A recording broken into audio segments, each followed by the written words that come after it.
pendant que j'étais arrêtée, l'arrêt finalement a duré 18 mois. Et pendant ces 18 mois, j'étais accompagnée par la mission handicap et il y avait des relais tous les 6 mois où les acteurs de mon entreprise se réunissaient avec les personnes qui m'avaient prise en charge dans le dispositif de l'accompagnement.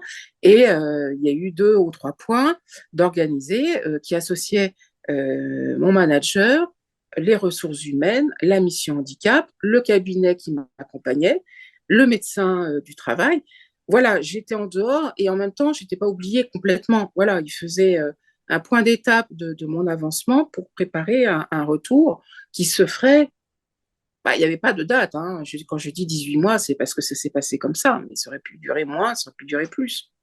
On n'a pas tenu compte de mes limitations, on n'a pas tenu compte de mes séquelles permanentes, parce que tout compte fait, tu sais, 10 ans après, je l'ai eu mon diagnostic de choc post-traumatique qui est arrivé comme policière. Et ça, tu sais, toutes les années que je tente de retourner travailler, puis que je cherche, puis je cogne à toutes les portes pour avoir du soutien, pour comprendre ce qui m'habite, ce qui m'arrive, mais c'est dans le vent.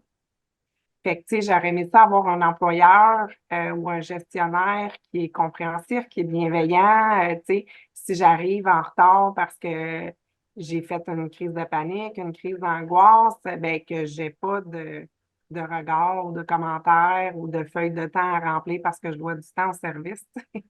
Fait que c'est tout ça qui fait que, ben, en tout cas, pour ce que j'ai vécu à cette époque où je l'ai vécu, je trouve qu'il n'y avait pas ou très peu. Tu sais, je ne veux pas dire tout ou rien ou toujours jamais, mais très peu de soutien puis d'accompagnement.